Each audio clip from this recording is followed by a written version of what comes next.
வணக்கம் நேயர்களே. ஆங்கில இலக்கண வகுப்பெல்லாம் பார்த்துட்ருக்கீங்க. ரொம்ப ஆர்வமாக பார்த்துக்கிட்டு இருக்கீங்க அப்படின்றது உங்களுடைய மெசேஜ் மூலிமா தெரியுது. இந்த நிகழ்ச்சிக்கு போகிறதுக்கு முன்னாடி யூஸ்வலான ஒரு மெசேஜ் தான். இந்த டிஸ்கிரிப்ஷன் பாக்ஸ் ஓப்பன் பண்ணி பார்த்துட்டு அதில் இருக்கிற மெட்டீரியல் ரைட்டப்பை ஒரு நோட் புக்கில் காப்பி பண்ணிக்கோங்க. அப்புறம் இதை பார்த்தீங்க அப்படின்னு சொன்னால் உங்களுக்கு ஒரு கிளியராக இருக்கும், ஒரு கிளாரிட்டி கிடைக்கும், தெளிவாக இருக்கும், நல்லா புரியும் அப்படின்னு சொல்லிட்டு. அட் த சேம் டைம் இன்னொரு மெசேஜும் சொல்லிக்கணும் அப்படின்னு சொல்லி விரும்புகிறேன். இந்த கிளாஸ் மற்ற கிளாஸ் மாதிரி நம்ம அப்படி வேகமாக போக முடியாது. இதற்கு மிக மிக மிக பொறுமை அப்படின்றது ரொம்ப தேவை. அதை முன்னாடியே நான் சொல்லிக்கிறேன். ஏன்னா நம்ம பள்ளி நாட்கள்லேயும் சரி, கல்லூரி நாட்கள்லேயும் சரி, இங்கிலீஷ் ஆங்கில இலக்கணம் கிராமர்னு வரும்போது என்ன பண்ணுவோம், அதில் ஒரு ஈர்ப்பு இருக்காது, அதை விட்டு நம்ம ஓடி விடுவோம். அப்புறம் லேட்ரான் டைரக்ட் ஸ்பீச், இன்டைரக்ட் ஸ்பீச் வரும்போது தான் அதோட கஷ்ட நஷ்டங்கள் தெரியும். ஸோ அதனால் ஆரம்பத்துலேருந்தே உங்களுக்கு புரிய வேண்டும் என்ற எண்ணத்திற்காக தான் தமிழ் ஆங்கிலம் ரெண்டும் கலந்து உங்ககிட்ட சொல்லிகிட்ருக்கோம். அப்போ உங்களுக்கு ஒரு தெளிவு கிடைக்கும் அப்படின்றதுனால. ஸோ பொறுமையுடன் கவனமாக நீங்கள் கான்சன்ட்ரேட் பண்ணீங்க அப்படின்னு சொன்னால், இது நாள் வரைக்கும் கிராமர் கிளாஸ்னு உங்களுக்கு ஒரு பயம் வந்தது, இனிமேல் அந்த பயம் அப்படின்றது இருக்காது. அது ஒரு தெளிவு கிடைக்கும். அதாவது ஆங்கிலம் ஒரு டீப்பாக போகணுன்னு அவசியம் கிடையாது, ஓரளவுக்கு என்ன அப்படின்றத நம்ம தெரிஞ்சுக்க முடியும் கண்டிப்பாக. ஸோ அந்த வரைக்கும் நான் அஷ்யூரன்ஸ் கொடுக்க முடியும். சரிங்களா? இப்போ இன்றைக்கி நம்ம பார்க்க போகிறது அட்ஜெக்டிவ் அப்படின்னு சொல்லிட்டு. அட்ஜெக்டிவ் அப்படின்னு சொன்னாக்க ஒரு நவுன் இருக்குது, அந்த நவுனை பெட்டராக குவாலிஃபை பண்ணுறது அப்படின்னு சொல்லுவோம். பெட்டராக குவாலிஃபை பண்ணுறதுன்னு சொல்லும்போது இன்னும் கொஞ்சம் விவரித்து சொல்லுதல், டிஸ்கிரைப் பண்ணுறது அப்படின்னு சொல்லலாம். அதுக்கு ஒரு சின்ன டெஃபினேஷன் சொல்லணும் அப்படின்னு சொன்னால், adjectives are verbs that go with the nouns and add something to their meaning. add something to their meaning. இதோட அந்த நவுனுக்கு இன்னும் கொஞ்சம் பெட்டராக சொல்கிறது, இன்னும் கொஞ்சம் வித்தியாசமாக ஒரு இது, அதாவது மீனிங் கொடுக்கக்கூடியது இல்லையா? இப்போது ஒரு எக்ஸாம்பிள் சொல்கிறேன் அப்படின்னு சொன்னாக்க, tall women. விமன் அப்படின்னு சொன்னால் என்ன சொல்லுவோம், நம்ம பெண் அப்படின்னு சொல்கிறோம் இல்லையா? உயரமான பெண் அப்படின்னு சொல்லலாம். Graceful girl. அந்த கிளாஸில் பார்க்கும்போது, லாஸ்ட் கிளாஸில் பார்க்கும்போது அந்த கிரேஸ்ஃபுல்லி அப்படின்னு வரும்போது அதுக்கு உண்டான ஒரு விளக்கம் டக்குன்னு கொடுக்க முடியல. I just want to give that also before we proceed further. அதுலேயே ஒரு 4-5 வார்த்தைகள் கொஞ்சம் மாறி இருக்கும்னு நினைக்கிறேன். நீங்கள் அதை நோட் பண்ணிக்கலாம். அப்போது பிஹைண்ட் அப்படின்னா நான் பக்கத்தில் சொல்லியிருப்பேன், அது பின்னால் அப்படின்னு எடுத்துக்கோங்க. க்ளோஸ்லினா நெருக்கமாக. பிரேவ்லி அப்படின்னா துணிச்சலான. காஷியஸ்லினா எச்சரிக்கையாக. ரெகுலர்லினா தொடர்ந்து, நான் ரெகுலர்லின்னே சொல்லியிருப்பேன், தொடர்ந்து. கிரேஸ்ஃபுல்லினா மனதார. கிரேஸ்ஃபுல் அப்படின்னா வசீகரமான, அது நம்ம அட்ஜெக்டிவாக வரும். கிரேஸ்ஃபுல்லி சேர்க்குறோம், அது அட்வர்பாக மாறிடும், மீனிங்கே மாறும். நல்லா பார்த்துக்கோங்க. வசீகரமான அப்படின்னு சொல்லி வருது, அதாவது கிரேஸ்ஃபுல்னு வரும்போது எப்படி வருதுன்னு நல்லா பார்த்துக்கோங்க. கிரேஸ்ஃபுல்லி அப்படின்னு வரும்போதும் எப்படி வருதுன்னு சொல்லி பார்த்துக்கோங்க. இப்போ கிரேஸ்ஃபுல்லி அப்படின்னா மனதார அப்படின்னு அர்த்தம். கிரேஸ்ஃபுல்லி, திருப்பி சொல்கிறேன் பார்த்துக்கோங்க. கிரேஸ்ஃபுல்லி அப்படின்னு சொன்னாக்க மனதார. கிரேஸ்ஃபுல் அப்படின்னு சொன்னால் வசீகரமான. வசீகரமான கேர்ள் அப்படின்னு சொல்கிறோம், கிரேஸ்ஃபுல் கேர்ள் அப்படின்னு சொல்லிட்டு. ஸோ இந்த கிரேஸ்ஃபுல் அண்ட் கிரேஸ்ஃபுல்லிக்கு நிறைய அந்த டிஃப்ரென்ஸ் கொஞ்சம் சேஞ்ச் ஆகும்.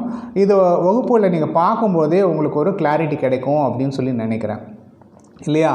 ப்ளூ சாரீ அப்படின்னு வரும்போது சாரியோட கலரை நம்ம சொல்கிறோம் ப்ளூ அப்படின்னு சொல்லிட்டு, இன்னும் கொஞ்சம் டிஸ்கிரைப் பண்ணுறது.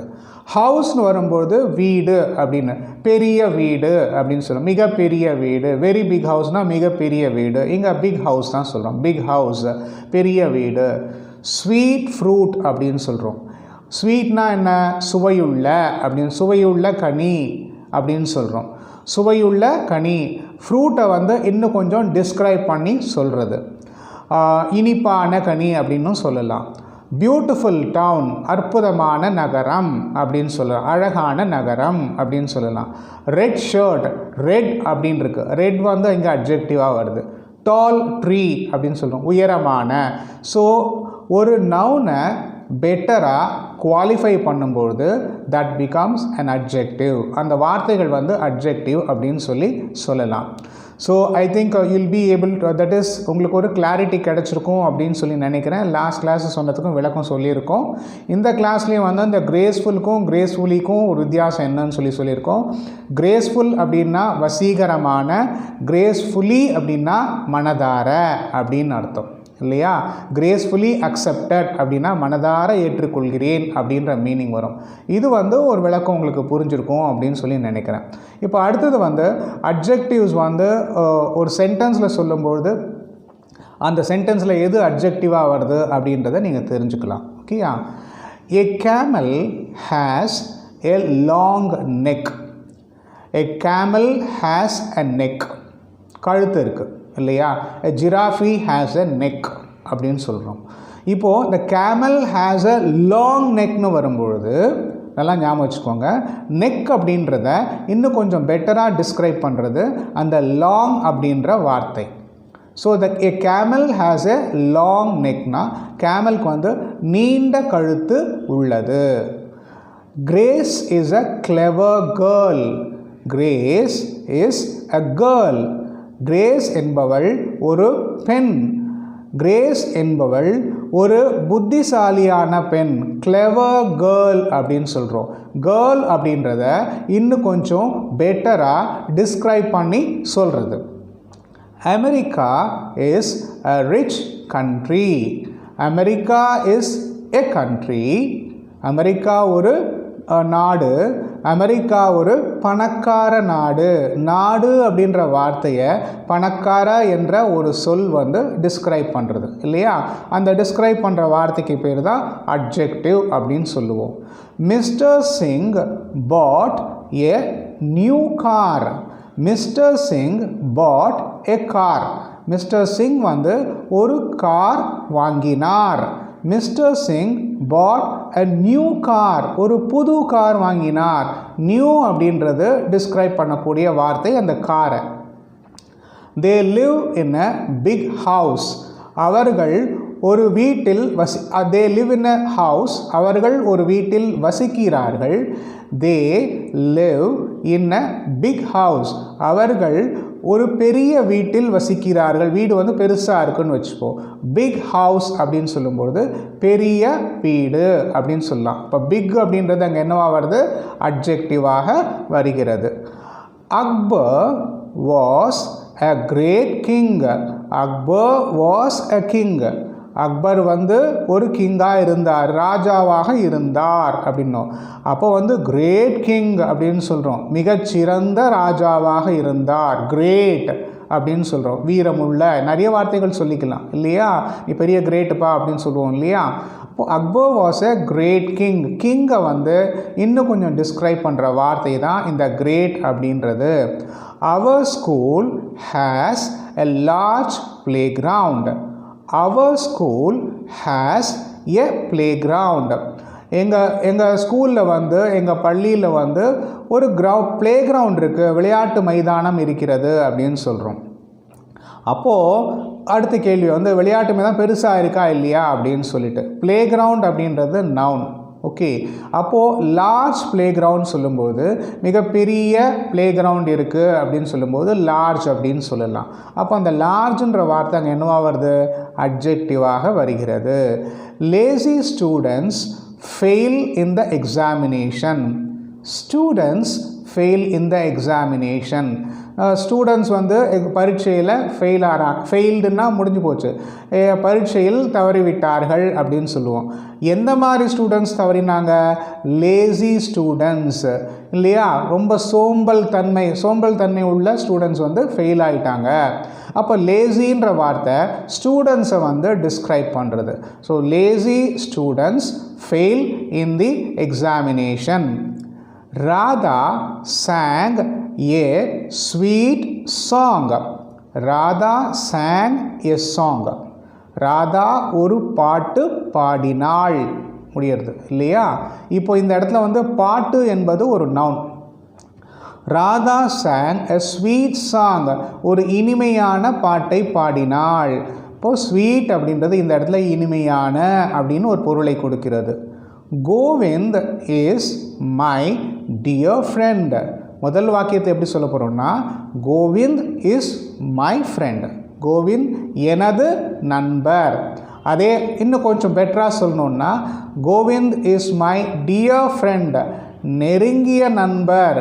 Kovind is my best friend இல்லையா, இருக்கிறதுலையே பெஸ்ட்டான ஃப்ரெண்டு அப்படின்னு சொல்லும்போதும் சொல்லலாம் நம்ம. இங்கே வந்து டியர் ஃப்ரெண்ட், நெருக்கமான நண்பர்.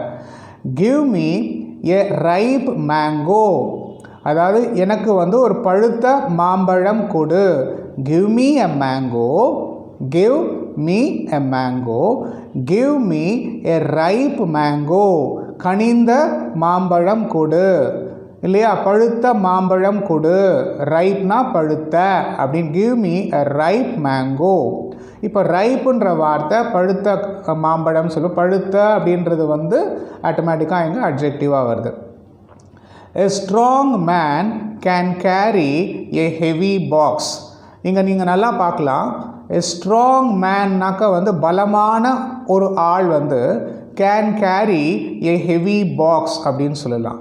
ஒரு பலமான ஆள் நல்ல கனமுள்ள பாக்ஸை கேரி பண்ண முடியும் அப்படின்னு அர்த்தம் இல்லையா.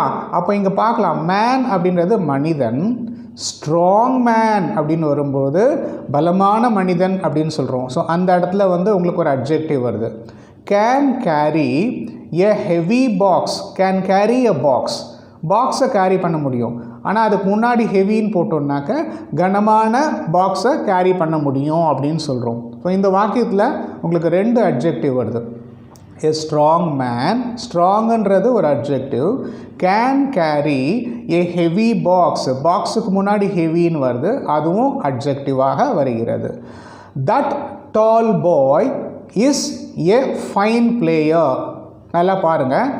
That boy, that tall boy. That பாய்னா பாய் நவுனு, அதுக்கு முன்னாடி டால் சேர்க்குறோம். ஸோ அங்கே வந்து ஒரு adjective. That tall boy is a player, ஒரு விளையாட்டு வீரர். Is a fine player. அப்போது பிளேயர் அப்படின்றது நவுனு, ஃபைன் அப்படின்ற முன்னாடி போட்டோன்னு சொன்னாக்க அவர் வந்து நல்ல ஒரு அற்புதமான விளையாட்டு வீரர் அப்படின்னு சொல்கிறோம் இல்லையா. அப்போ இங்கேயும் வந்து 2 அட்ஜெக்டிவ் வருது. That tall boy is a fine player. So இது நல்லா புரிஞ்சிருக்கும் அப்படின்னு சொல்லி நினைக்கிறேன். ஸோ அட்ஜெக்டிவ்ஸ் வந்து plays a major role in construction of sentences அப்படின்றது நல்லா தெரிஞ்சுக்கோங்க. எந்த இடத்துல அட்ஜெக்டிவாக வருது அப்படின்றதும் நீங்கள் சென்டென்சஸ் பார்க்க பார்க்க உங்களுக்கு ஒரு தெளிவு கிடைக்கும். ஓகே, இப்போ வந்து ப்ரிப்போசிஷன் அப்படின்னு சொல்லி பார்க்க போகிறோம். ப்ரிப்போசிஷன்னா என்ன, what is mean by preposition? முதல்ல ஸ்டார்டிங்கில் சொல்லியிருப்பேன், ஃபஸ்ட்டு வகுப்பில் சொல்லியிருப்பேன்னு நினைக்கிறேன் இல்லையா. பார்ட்ஸ் ஆஃப் ஸ்பீச்சில் வரும்போது சொல்லியிருப்பேன். ப்ரிப்போசிஷன் அப்படின்னு சொன்னால் நம்ம வேற்றுமை உருபுகள் அல்லது முன்னிடை சொல் முன்னால் வரும், நவுனுக்கு முன்னாடி வரும், ப்ரொனவுனுக்கு முன்னாடியும் வரும் அப்படின்னு சொல்லி நம்ம பார்த்துருக்கோம். நம்ம ஏற்கனவே ஓரளவுக்கு பார்த்துருக்கோம் அப்படின்னு சொல்லிட்டு அதை இன்னும் கொஞ்சம் பெட்டராக பார்க்கலாம், இன்னும் கொஞ்சம் டீட்டெயில்டாக இந்த வகுப்பில் பார்க்கலாம். ப்ரிப்போசிஷனுக்கு ஒரு எக்ஸாம்பிள் இங்கிலீஷில் என்னென்னு, ஏன்னா எல்லாத்துக்குமே இங்கிலீஷ்லேயும் நமக்கு தெரியணும், தமிழ்லேயே சொல்லிட்டு போக முடியாது, இங்கிலீஷ்லேயும் தெரியணும் இல்லையா. A preposition is a word placed before a noun or a pronoun to show its relation to some other word in the sentence. ஒரு வாக்கியத்தில் அந்த நவுன் வந்ததுன்னு சொன்னாக்க அந்த நவுனுக்கு முன்னாடி ஒரு வார்த்தை வரும், அந்த வார்த்தையும் அந்த நவுனும் சேர்த்து ரிலேட்டிவிட்டி இருக்கும். It's to show it's relativity அப்படின்னு சொல்லுவோம். உங்களுக்கு வந்து எக்ஸாம்பிள் சொல்லும்போது புரியும் அப்படின்னு சொல்லி நினைக்கிறேன். I will read out this particular sentence again. A preposition is a word placed before a noun or a pronoun to show its relation to some other word in the sentence. The words on, under, at are prepositions. இப்போதைக்கு சிம்பிளாக on அப்படின்றது ஒரு preposition, at அப்படின்றது ஒரு preposition, தென் under அப்படின்றது ஒரு preposition, in அப்படின்றது ஒரு preposition. Each shows its relation between nouns. For example, pre means before, ப்ரீனா என்ன, முன்னால், ஆர் இன் ஃப்ரண்ட் ஆஃப், அதுவும் முன்னால்னு சொல்லுவோம். So preposition means position in front of, position in front of அப்படின்னு சொல்லலாம். ஒரு எக்ஸாம்பிள் இப்போ வந்து we are going to see some examples.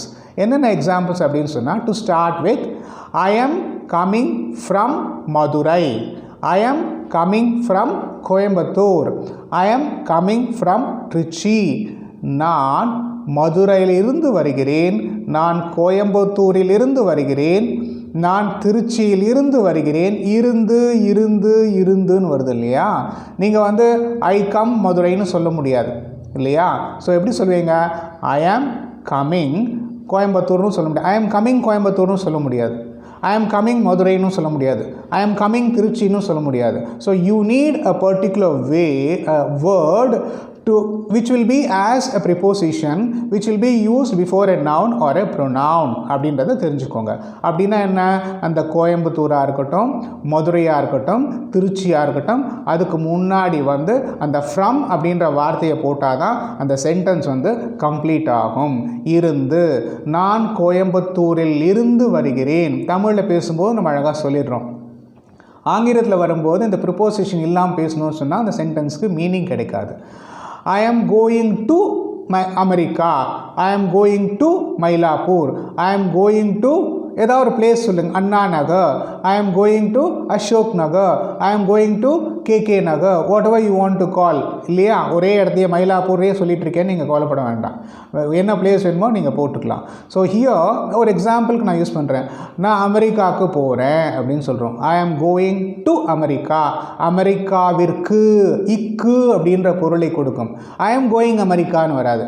I am going to America. I went to Madurai. நான் மதுரை சென்றேன்னு சொல்ல மாட்டோம். நான் மதுரைக்கு சென்றேன். நான் மதுரைக்கு இக்கு அப்படின்னு சொல்கிறோம் இல்லையா? அப்போ வருவது ஐ வென்ட் டு மதுரை.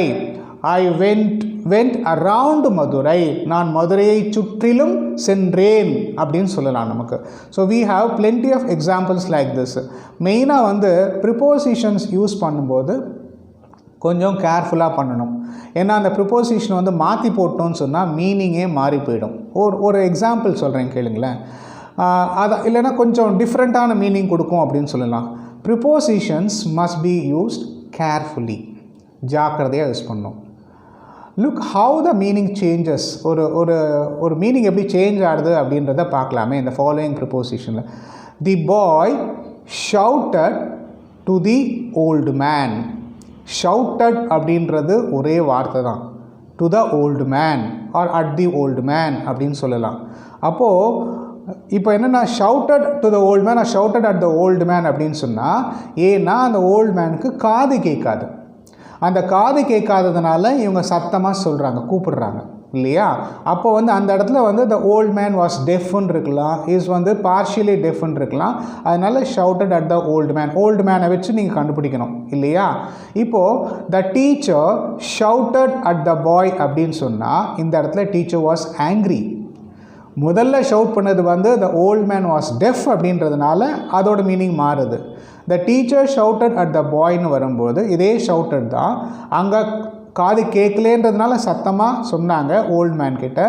இங்கே கத்துறது வந்து டீச்சர் வந்து ஷவுட் பண்ணுறது வந்து அவங்க கோவமாக இருக்காங்க அப்படின்ற காரணத்தினால அவங்க கத்துறாங்க அப்படின்னு சொல்லலாம். So there is a subtle difference between it.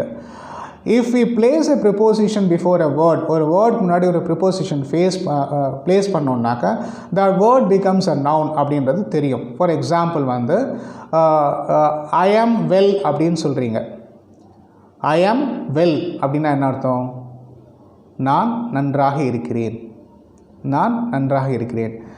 ஐ ஆம் இன் த வெல். அப்போ வெல் அப்படின்றது நவுன் ஆகிடுது. அப்போ இன்னுன்னு போட்டிங்கன்னா நான் கிணற்றுக்குள் இருக்கிறேன்னு அர்த்தம் ஆகிடும் இல்லையா? ஸோ அந்த மாதிரி யூஸ் பண்ணும்போது you need to be very careful in handling this prepositions. I am வெல்னா நான் நலமாக இருக்கிறேன், ஐ ஆம் ஃபைன். ஓகே, ஐ ஆம் இன் த வெல் அப்படின்னா ஐ ஆம் இன்சைட் த வெல் அப்படின்னு சொல்லி அர்த்தம். ஸோ இது வந்து ஸ்பெசிஃபிக்காக நீங்கள் தெரிஞ்சுக்கணும். அப்புறம் usage of in at in a sentence. ஒரு சென்டென்ஸில் வந்து இன் அட்டு வந்து அதோட பிரயோகம். இன் அட் அப்படின்னா இல் அப்படின்னு அர்த்தம். இல் அப்படின்னா எப்படி வரும் அப்படின்னாக்கா த மேரேஜ் இப்படி ஃபஸ்ட்டு இன் அட்டுக்கு சொல்லிடுறேன். இன் திருவான்மியூரில், இன் அசோக் நகரில், இன் சென்னை, சென்னையில். இப்போ அட்டுக்கும் அதே மீனிங் தான், இல்லுன்னு தான் வரும். ஆனால் இந்த இடத்துல இன் எப்போ யூஸ் பண்ணுறது, அட் எப்போ யூஸ் பண்ணுறது அப்படின்றதுல ஒரு சின்ன இது இருக்குது. ஒரு எக்ஸாம்பிளுக்கு வந்து இப்போ சென்னை மாதிரி ஒரு நகரத்தில் வந்து ஒரு திருமணம் நடக்கிறதுன்னு வச்சுக்கோங்க. அப்போ நம்ம என்ன போடுவோம் அப்படின்னு சொன்னாக்க, த marriage is going to take place in Chennai. So முதல்ல வந்து சென்னைன்றது ஒன்று பெருசு. இந்த சென்னைக்கு அப்புறம் அதுக்குள்ளே வந்து ஒரு பிளேஸ் ஒன்று சொல்லணும். ஸோ சென்னைக்குள்ளே ஒரு பிளேஸ் சொல்லணும் அப்படின்னு சொன்னாக்க, சே ஃபார் எக்ஸாம்பிள் சைதாப்பேட். அப்போ அதை எப்படி சொல்லணும், அட் அப்படின்னு சொல்லலாம். The marriage is going to take place in Chennai at Saidapet.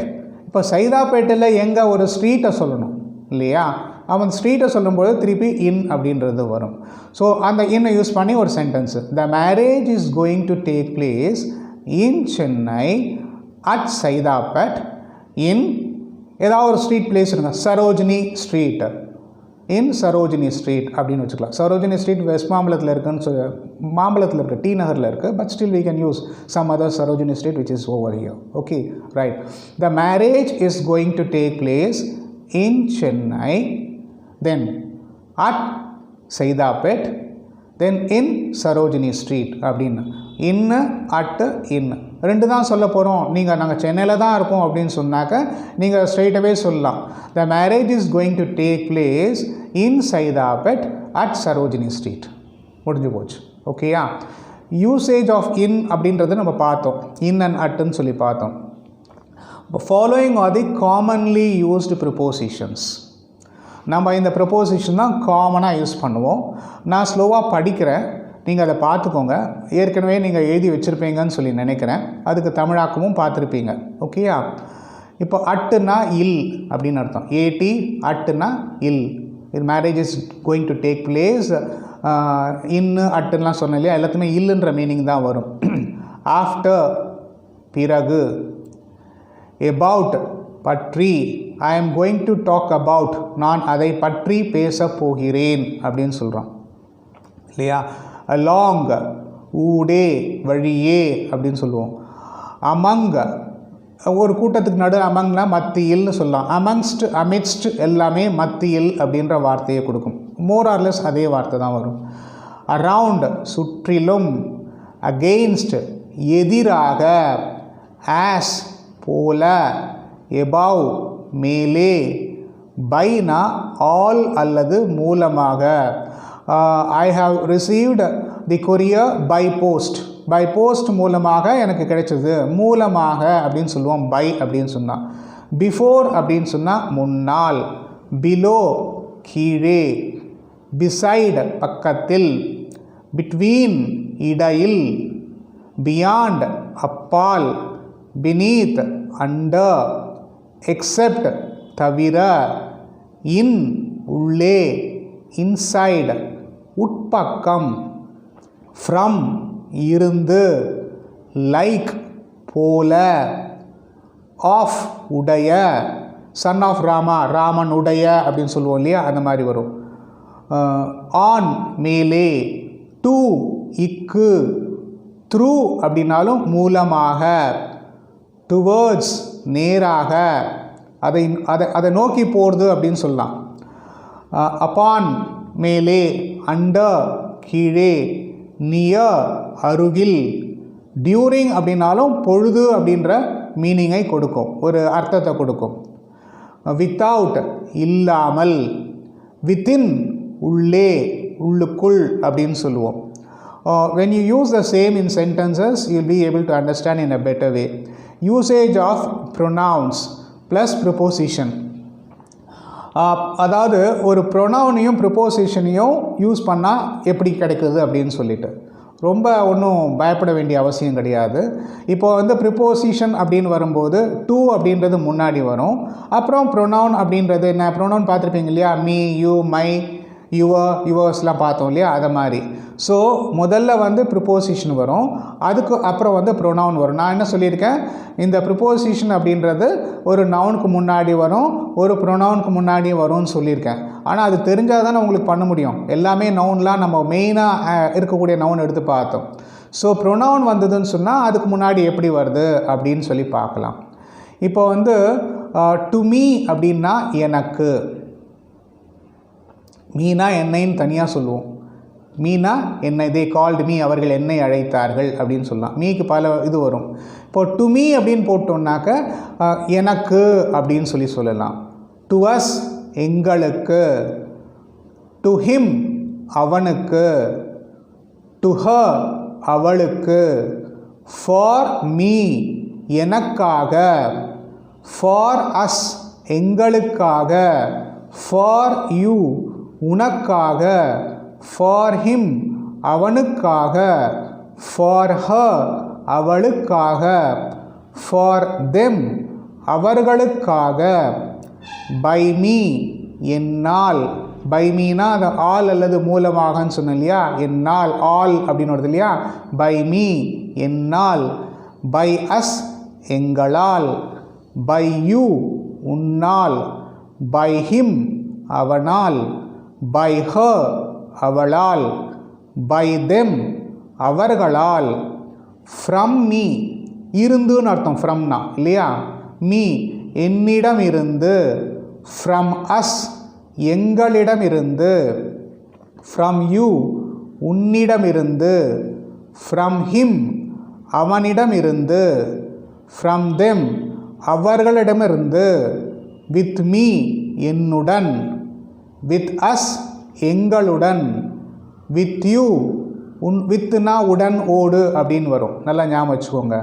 With me என்னுடன், வித் அஸ் எங்களுடன், வித் யூ உன்னுடன், வித் ஹிம் அவனுடன், வித் ஹர் அவளுடன், வித் தெம் அவர்களுடன் பன்மையில் வருது. இன் விச்னா எதில் அப்படின்னு அர்த்தம். ஓகே, இது வந்து அகெயின் நீங்கள் வந்து ஃபஸ்ட்டு என்ன வந்திருக்கு, ப்ரிப்போசிஷன் வந்திருக்கு. ப்ரிப்போசிஷனில் இருக்கிற வார்த்தைக்கு அப்புறம் ப்ரொனவுனை சேர்த்துருக்கோம். இதை சேர்த்து படிக்கும்போது அதோட பொருள் என்ன கொடுக்குறது அப்படின்றத நீங்கள் பார்க்கலாம்.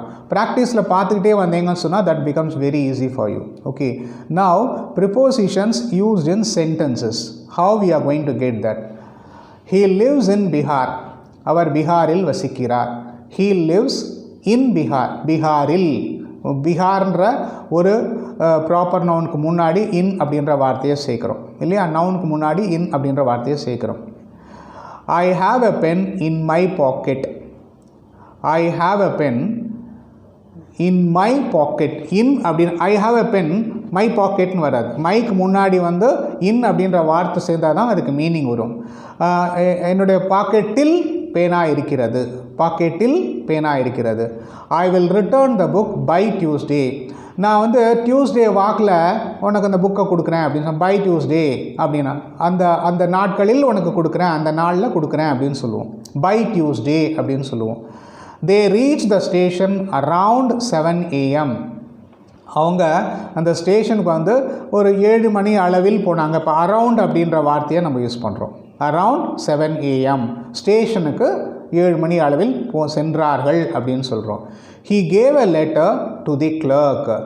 He gave a letter to the clerk அப்படின்னு சொல்கிறோம். நம்ம வந்து இந்த டு அப்படின்ற வார்த்தையை இங்கே யூஸ் பண்ணுறோம்ல, கிளர்க்குக்கு முன்னாடி இந்த டு, அது கிளர்க்கிற்கு கொடுத்தாள், கிளர்க்கு கிட்ட கொடுத்தாள் அப்படின்னு சொல்கிறோம் இல்லையா. அப்போ வந்து அந்த டூன்ற வார்த்தை இங்கே யூஸ்ஃபுல்லாக இருக்கும். அது இல்லாமல் அந்த he gave the clerk, he gave the letter, கிளர்க்குன்னு சொல்ல முடியாது. He gave the letter to the clerk அப்படின்னு வரும். டு அப்படின்ற வார்த்தை ரொம்ப இம்பார்ட்டண்ட் அங்கே. So that comes as a preposition there. Prepositional ஃப்ரேஸ்ன்னு வரும்போது அந்த ஃப்ரேஸ்னால் 2-3 வார்த்தைகள் சேர்ந்து ஒரு பொருளை கொடுக்கும் அப்படின்னு. A group of words used with a இது வந்து கொஞ்சம் டீட்டெயிலாக அப்புறமா பார்க்க போகிறோம். ஒரு 1-2 எக்ஸாம்பிள் தான் நான் சொல்ல போகிறேன் இப்போ. A group of words used with a preposition is called prepositional phrase. இப்போ வந்து டெல்லியோடு சேர்க்குறோம் இல்லையா, இன் டெல்லி அப்படின்னு வரும்போது, டெல்லியில் வரும்போது prepositional phrase சொல்லுவோம். அட் ஹோம், ஹோம்னா வீடு, அட் ஹோம்னா வீட்டில். அவுட் ஆஃப் ஆர்டர் ஒன்றுத்துக்கும் தனித்தனியாக மீனிங் பார்க்க முடியாது இல்லையா, ஒன்றா சேர்ந்து தான் ஒரே வார்த்தை ஃப்ரேஸ்ன்னு சொல்லுவோம். The mixie went out of order அப்படின்னு சொல்லுவோம். அவுட் ஆஃப் ஆர்டர்னால் ரிப்பேராக போயிடுச்சு அப்படின்னு சொல்கிறோம். Some prepositional phrases act like adverbs and some prepositional phrases act like adjectives. சில ப்ரிப்போசிஷனல் ஃப்ரேஸ் வந்து அட்வர்பாக வரும், சில ப்ரிப்போசிஷனல் ஃப்ரேஸு அட்ஜெக்டிவாக வரும். ஒரு எக்ஸாம்பிள் தான் சொல்ல போகிறேன், 1 or 2 examples, not more than that. Okay, he went around the building. He went around the building அப்படின்னு வருது இல்லையா. அப்போது இந்த ஃப்ரேஸ் அப்படின்றது அவன் சென்றான், அவன் பில்டிங்கை சுற்றி வந்தான். அப்போ அரவுண்ட் த பில்டிங் அப்படின்றது இட் இஸ் அரவுண்டுன்னு வருது, அதை வச்சே நீங்கள் கண்டுபிடிக்கலாம். அரவுண்ட் த பில்டிங் அப்படின்னு வரும்போது it becomes as a prepositional phrase. The machine went out of order. The machine சென்றது அப்படின்னு மீனிங் கிடைக்காது. Machine went out of order, ரிப்பேராக போச்சு. இது வந்து அட்ஜெக்டிவாக இருக்குது. மிஷின் வந்து அவுட் ஆஃப் ஆர்டர் ஆச்சு. இங்கே நவுனு, இந்த நவுனை வந்து குவாலிஃபை பண்ணுறது வார்த்தை வந்து அவுட் ஆஃப் ஆர்டர் அப்படின்னு சொல்லிடுவோம். மிஷின் வெண்ட்னா தனியாக மீனிங் சொல்ல முடியாது. மிஷின் அப்படின்றது ஒரு noun, went out of order அப்படின்னு சொன்னாக்க அது வந்து ரிப்பேராக போச்சு அப்படின்னு சொல்லி சொல்கிறோம். So out of order is known as an adjective here. He lives in Bihar. In Bihar என்ன பர்டிகுலராக என்ன சொல்கிறோம் நம்ம, he lives in Bihar, பீகாரில் வசிக்கிறார் அப்படின்னு சொல்கிறோம். I have a pen in my pocket. பேனா என்கிட்ட வந்து என்னோடய பாக்கெட்டில் பேனா இருக்குது அப்படின்னு சொல்கிறோம். So that is an adjective. I will return the book by Tuesday. நீங்கள் கவனிக்க வேண்டியது என்னன்னு சொன்னால், in my pocket அப்படின்னு இருக்கு இல்லையா, அது வந்து என்னவாக வருகிறதுன்னு பாருங்கள். I will return the book by Tuesday. செவ்வாய்க்கிழமை வாக்கில் கொடுக்குறேன் அப்படின்னு சொல்லி சொல்கிறோம். அதாவது இந்த ப்ரிப்போசிஷனல் ஃப்ரேஸ் வந்து அட்ஜெக்டிவாக வருகிறதுன்றதை ஞாபகத்தில் வச்சுக்கணும். கன்ஃபியூஷன் ஆச்சுன்னா இப்போதைக்கு அதை மறந்துடுங்க. நம்ம அடுத்த வகுப்பில் டீட்டெயில்டாக பார்க்கும்போது நம்ம இன்னும் பெட்டராக தெரிஞ்சுக்கலாம். தே reach the station around 7 AM. 7 மணி அளவில், டயத்தை குறிக்கிறது அரவுண்டுன்னு சொல்கிறோம். இங்கே அட்வர்பாக வருது. He gave the letter to the clerk, அட்ஜெக்டிவாக வருகிறது. என்ன இந்த டைட்டில் நம்ம பார்த்தோம் அப்படின்னு சொன்னால், some prepositional phrase act like adverbs and some prepositional phrases act like adjectives. சில prepositional phrase வந்து அட்வர்பாக வருகிறது, சில ப்ரிப்போசிஷனல் ஃப்ரேஸ் வந்து அட்ஜெக்டிவாக வருகிறது. இதுக்கு நான் ஒரு விளக்கம் முன்னாடி கொடுத்துருக்கேனா என்னன்னு சொல்லி தெரியல. ஆங்கில வார்த்தைகள்லாம் பார்க்கும்போது நிறைய இடத்துல வந்து சில வார்த்தைகள் வந்து வாட் யூ கால் ப்ரிப்போசிஷனாக இருக்கக்கூடிய வார்த்தைகள் வந்து ஆட்டோமேட்டிக்காக வந்து அட்வர்பாகவும் வரும், அட்ஜெக்டிவாக வரும், மாறி மாறி வரும். இது வந்து எல்லா இடத்துலையும் சில இடத்துல வரலாம், வாய்ப்புகள் உள்ளது. அதுலேயும் வருதே இதுலேயும் வருதே அப்படின்னு சொல்லி கூட நீங்கள் கேட்கலாம். இதுக்கு ஒரு சின்ன விளக்கம் அப்படின்னு சொன்னாக்க, வீட்டில் வந்து ஒரு மனிதர் இருக்கிறார், ஒரு ஹஸ்பண்ட் அண்ட் ஒய்ஃப் இருக்காங்கன்னு சொன்னாக்க, இப்போ அந்த ஹஸ்பண்ட் வந்து அந்த வீட்டில் வந்து அவங்க ஒய்ஃப்க்கு வந்து ஹஸ்பண்ட், அதே ஆள் வந்து அவங்க பேரண்ட்ஸ்க்கு வந்து சன், அதே ஆள் வந்து அவங்களோட குழந்தைங்களுக்கு வந்து ஃபாதர் அப்படின்னு சொல்லி ஆறார். ஸோ பலவிதமான பரிமாணங்களை ஒரே ஆள் பெறுகிறார். அதே மாதிரி இந்த வார்த்தைகள் வந்து ஒவ்வொரு இடத்துலையும் வந்து ஒவ்வொரு பிரயோகம் உண்டு. இது வழக்கத்தில் நம்ம ப்ராக்டிஸ் பண்ண அவங்க எல்லாருக்குமே தெரிய வரும் அப்படின்னு சொல்லிக்கிறேன். சரிங்களா? இப்போ இன்றைக்கி வந்து ப்ரிப்போசிஷன்ஸ் பார்த்தோம். ப்ரிப்போசிஷன்ஸ்க்கு முன்னாடி என்ன ஸ்டார்ட் பண்ணோம், அட்ஜெக்டிவ்ஸ் பார்த்தோம். ஸோ அட்ஜெக்டிவ்ஸ் வந்து இன்ட்ரெஸ்டிங்காக இருக்கும்னு நினைக்கிறேன். ஈஸியாக தான் இருக்குது, கண்டுபிடிக்கிறது ஒன்றும் கஷ்டம் இல்லை. ப்ரிப்போசிஷன்ஸ்க்கும் ஒரு எக்ஸாம்பிள்ஸ் நான் நிறைய சொல்லியிருக்கேன், அதையும் நீங்கள் பார்க்கலாம். டிஸ்கிரிப்ஷன் பாக்ஸில் இருக்கிறத திருப்பி ஓப்பன் பண்ணி பார்த்தீங்க அப்படின்னு சொன்னால் எழுதிருப்பீங்க அப்படின்னு நினைக்கிறேன். இல்லைனா ஓப்பன் பண்ணி பாருங்கள். திருப்பி ஒரு வாட்டி கிளாஸை போட்டு பார்த்தீங்கன்னா it will be really it will really make it meaningful. இந்த கிளாஸை பார்க்குறது மீனிங்ஃபுல்லாக இருக்கும் அப்படின்னு சொல்லி நான் நினைக்கிறேன். சரி நேயர்களே, நிகழ்ச்சி வேகமாக போயிட்டுருக்கு. நீங்களும் என்னோட வேகமாக கோப்பப் பண்ணுவீங்க அப்படின்னு நினைக்கிறேன். ஏன்னா நிறைய விஷயங்கள் வந்து நான் கொடுக்கணும்னு நினைக்கிறேன். ஸோ அதுக்கு வந்து உங்களோட கோஆப்ரேஷன் இல்லாமல் என்னால் முடியாது. ஸோ இந்த நிகழ்ச்சியை தொடர்ந்து பார்த்துட்டு வாங்க. சின்ன சின்ன தவறுகள் எங்கேயாவது இருந்ததுன்னு சொன்னால் டெஃபினட்டாக நானே திருப்பி ஒரு வாட்டி பார்க்கும்போது மிஸ்டேக்ஸ் எனக்கு தெரிய வரும். கண்டிப்பாக அடுத்த வகுப்புகளில் வந்து அதை நான் திருத்திக் கொள்வேன். அதை வந்து கரெக்ட் பண்ணி நான் சொல்லிவிடுவேன். ஓகேங்களா? So thank you very much. மீண்டும் அடுத்த வகுப்பில் உங்கள் எல்லாரையும் சந்திக்கிறேன். அது வரைக்கும் உங்கள்கிட்டேருந்து விடைபெறுவது வெங்கட்.